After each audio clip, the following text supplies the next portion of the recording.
ईमानदारी का फल। नमस्कार दोस्तों, आप सभी का स्वागत है। आज की ये मोटिवेशनल स्टोरी ईमान का ज्ञान बताएगी। तो चलिए शुरू करते हैं। काफी समय पहले की बात है। प्रतापगढ़ नाम का एक राज्य था। वहां का राजा बहुत अच्छा था, मगर राजा को एक सुख नहीं था, और वह चाहता था कि अब वह राज्य के अंदर किसी योग्य बच्चे को गोद ले, ताकि वह उसका उत्तराधिकारी बन सके और आगे की बागडोर को सुचारू रूप से चला सके।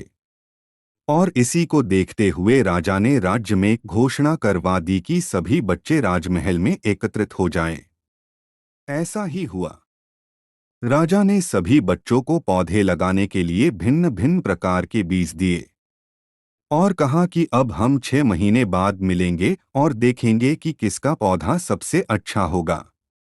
महीना बीत जाने के बाद भी एक बच्चा ऐसा था जिसके गमले में वह बीज अभी तक नहीं फूटा था, लेकिन वह रोज उसकी देखभाल करता था और रोज पौधे को पानी देता था। देखते ही देखते 3 महीने बीत गए। बच्चा परेशान हो गया। तभी उसकी माँ ने कहा कि बेटा धैर्य रखो, कुछ बीजों को फलने में ज्यादा वक्त लगता है। और वह पौधे को सींचता रहा। 6 महीने हो गए। राजा के पास जाने का समय आ चुका था, लेकिन वह डर हुआ था कि सभी बच्चों के गमलों में तो पौधे होंगे और उसका गमला खाली होगा।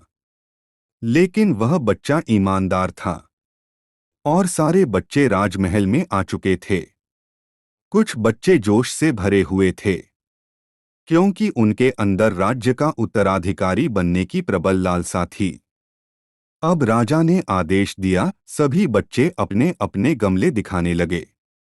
मगर एक बच्चा सहमा हुआ था क्योंकि उसका गमला खाली था।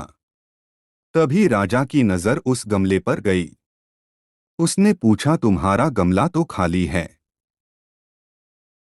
तो उसने कहा, लेकिन मैंने इस गमले की 6 महीने तक देखभाल की है।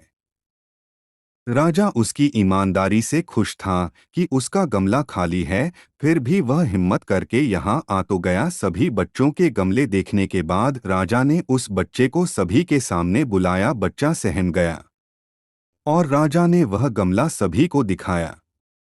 सभी बच्चे जोर से हंसने लगे। राजा ने कहा, शांत हो जाइए, इतने खुश मत होइए। आप सभी के पास जो पौधे हैं वो सब बंजर है। आप चाहे कितनी भी मेहनत कर ले, उनसे कुछ नहीं निकलेगा। लेकिन असली बीज यही था। राजा उसकी ईमानदारी से बेहद खुश हुआ और उस बच्चे को राज्य का उत्तराधिकारी बना दिया गया। लेकिन हमें इस कहानी से क्या सीखने को मिला? अपने अंदर ईमानदारी का होना बहुत जरूरी है। अगर हम खुद के साथ ईमानदार हैं तो जीवन के किसी न किसी पड़ाव में सफल हो ही जाएंगे, क्योंकि हमारी औकात हमें ही पता होती है। हम खुद को पागल बनाकर खुद का ही नुकसान करते हैं। ऐसे ही मोटिवेशनल वीडियो देखने के लिए हमारे चैनल को सब्सक्राइब करें। अगर वीडियो पसंद आया हो तो लाइक करें, कमेंट करें, शेयर करें। धन्यवाद।